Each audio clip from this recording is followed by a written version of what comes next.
If you're truly not serious about building muscle, you can keep scrolling. If you are, watch this video. Quite often I'm asked if performing a second set would really make that much difference. And the answer is, not only would it make a difference, but going from 1 set to 2 is the biggest mistake of all, for it is the biggest increase possible. A 100% increase. Going from 1 set to 2 sets represents a 100% increase in the volume of the exercise, making for twice the inroad into recovery ability. Often, when taking a new client through a workout, he'll note the fact that I have him performing but 1 set per exercise, whereupon he'll ask, "But Mike, you only have me doing 1 set. I feel like I should do another set." The feeling he has is fear, specifically a fear that he hasn't performed enough exercise to stimulate growth.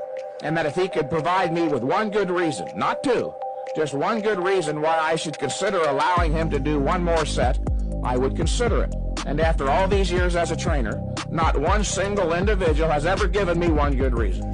I have a good reason. But before I get into that reason, you need to understand Mike Mentzor's philosophy when it comes to training. Mike Mentzor was a high proponent of what we call high intensity training. And this is not to get confused with high intensity interval training. You see, high intensity training is where you perform a low amount of volume at a very high intensity. And there's 2 definitions for intensity. Intensity can refer to the weight that you're moving in relation to your 1 rep max, or how heavy you're training, or the effort you're putting into each individual set in each individual repetition. That was Mike Mentzor. And he would oftentimes perform 1 set to true absolute failure. And there's 2 types of failure. There is technical failure and there is muscular failure. And technical failure is the point at which your technique tends to falter and then you stop. And true muscular failure is regardless of technique, although you want to continue to have good technique, it's pushing the muscle, whether it's using lighter loads, the same loads, doing partial reps, that muscle needs to go to almost complete muscular failure. And again, that was Mike Mentzor. And so the question is he right in saying that you only need to do 1 set to experience progress?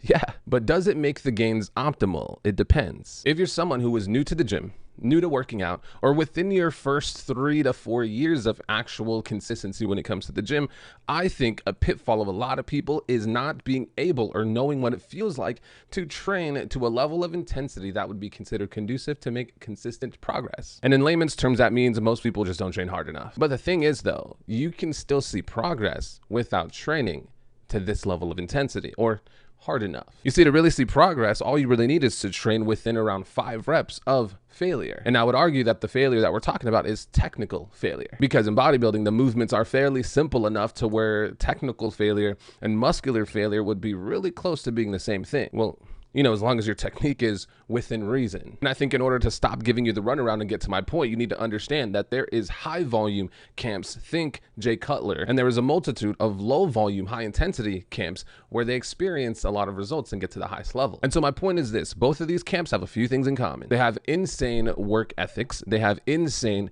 genetic potential. They're taking extra stuff, gear, steroids, things like that. And they have been doing this for a long time and probably experimented with a multitude of different training variations to try to get the most out of their results. And so who's to say that some of the things that they tested over the course of time didn't contribute to the overall physique that you see at the point at which they finally found the thing that works for them? It's interesting. And then you got to think about this. If the 1 exercise that he is telling you to perform 1 set on, the only exercise you're doing for so-called chest, what if he's doing 3 to 4 exercises, training to failure, that all hit the chest in some way? You are now doing 4 sets of total volume within that workout of different exercises that hit your chest versus somebody else who did 4 sets of the same chest exercise. Wouldn't that be congruent with the amount of results that you would see over time? I don't know. That's just a thought, but I digress. And the reason I would give Mike Mentzor to perform a second set is this. Mike Mentzor, coach, I have seen the best results performing anywhere from 7 to 12 sets per muscle group per week, at least according to the muscle group that we're training right now. Let's say it's chest. And so, sir, unless we're performing another couple of exercises at 1 set so I can get more out of the volume that we're doing,